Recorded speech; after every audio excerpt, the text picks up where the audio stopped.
मूसा का जन्म। निर्गमन अध्याय 2 वचन 1 से 10 तक। मुख्य बिंदु। नंबर 1, फिरौन ने इस्राएलियों को अपना गुलाम बनाया। शैतान ने समस्त मनुष्य जाति को अपना गुलाम बनाया। नंबर 2, मूसा जीवित बच गया क्योंकि उसके माता पिता परमेश्वर पर विश्वास करते थे। इब्रानियों 11 अध्याय और 23 वचन पढ़ सकते हैं। नंबर 3, मूसा के लिए परमेश्वर की एक योजना थी। परमेश्वर हर समय उसकी देखभाल कर रहे थे। प्यारे भाइयों और बहनों, आज हम एक इब्री बालक के विषय में सीखेंगे जिसका जन्म और पालन पोषण मिस्र में हुआ। यूसुफ जब मिस्र का शासक था तब कनान से उसके भाई अन्न मोल लेने के लिए उसके पास आए। उन्होंने यूसुफ को दंडवत किया और उससे अन्न खरीदा। जब वे दूसरी बार अन्न खरीदने मिस्र आए तब यूसुफ ने उन्हें अपनी पहचान बताई। तत्पश्चात उसका पिता और उसके भाई और उसके परिवार मिस्र में आकर बस गए। अकाल के वर्षों में उनकी अच्छी देखभाल हुई और वे वहीं बस गए।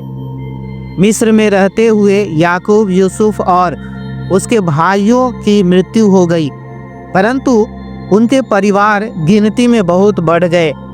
एक बार परमेश्वर ने याकूब का नाम बदलकर इस्राएल रखा था। इस कारण उसका पूरा वंश इस्राएल की संतान कहलाया। उससे पहले उन्हें इब्री कहा जाता था और वे इब्रानी भाषा बोलते थे। जब एक नया राजा गद्दी पर बैठा जो यूसुफ को नहीं जानता था, तब उसने कहा, ये इजरायली लोग संख्या में हमसे बहुत अधिक हो गए हैं और यदि युद्ध हो तो वे हमारे शत्रुओं के साथ मिलकर हमसे युद्ध कर सकते हैं। फिरौन ने उनकी संख्या को बढ़ने से रोकने का निर्णय लिया। उसने उन्हें गुलाम बनाकर उनसे कठिन मजदूरी करवाई। उन्हें शहर का निर्माण करना था और उनके अधिकारी उन्हें क्रूरता से मारते थे। तथापि वे संख्या में बढ़ते रहे। तब फिरौन ने आज्ञा दी कि उसके नवजात लड़के नदी में फेंक दिए जाए। उन दिनों में अमराम नाम एक पुरुष और उसकी पत्नी योकेबेद भी मिस्र देश में रहते थे। उनको एक सुंदर पुत्र उत्पन्न हुआ। उसकी माँ ने उसको जीवित बचाने का निश्चय किया। परमेश्वर पर विश्वास करते हुए उसने बालक को 3 महीने तक छिपा कर रखा। जब वह उसे और छिपा न सकी तब उसने सरकंडों की एक टोकरी लेकर उस पर चिकनी मिट्टी और राल लगाई ताकि उसके अंदर पानी न जा सके। फिर उसने बालक को उसमें रखा और नील नदी के घासों के बीच छोड़ आई।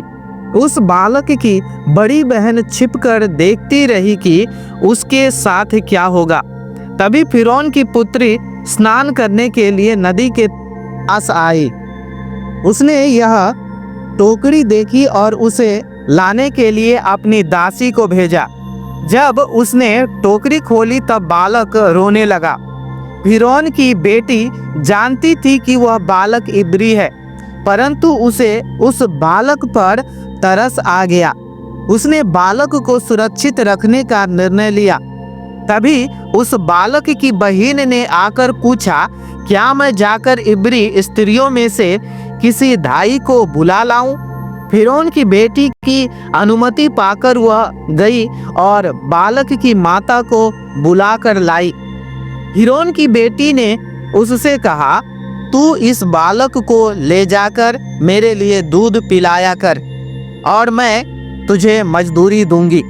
परमेश्वर की अद्भुत योजना के अनुसार बालक अपनी माता की सुरक्षा में रहा और उसे इसकी मजदूरी भी मिली। उसे पालते उस समय उसकी माता ने उसे समझाया कि वह कौन है और जीवित परमेश्वर और चुने हुए लोगों के बारे में भी शिक्षा दी। इसी कारण बड़े होने पर वह परमेश्वर और उनकी प्रजा के प्रति एक निर्णय ले सका। जब बालक कुछ बड़ा हुआ तब वह उसे फिरौन की बेटी के पास ले गई और वह उसका बेटा ठहरा और उसके यह कहकर उसका नाम मूसा रखा कि मैंने उसको जल से निकाला है। मूसा राजमहल में रहा और उसे मिस्र की सर्वोत्तम शिक्षा दी गई। याद करने का वचन, पहला पतरस 5 अध्याय और 7 वचन। अपनी सारी चिंता उसी पर डाल दो क्योंकि उसको तुम्हारा ध्यान है। क्या आप इनमें से 4 प्रश्नों का उत्तर दे सकते हैं? नंबर 1, याकूब और उसका परिवार मिस्र में रहने के लिए क्यों आए? नंबर 2, नवजात लड़कों के लिए फिरौन की आज्ञा क्या थी? नंबर 3, मूसा कैसे जीवित बच गया? नंबर 4, किसने दूध पिलाकर उसको पाला?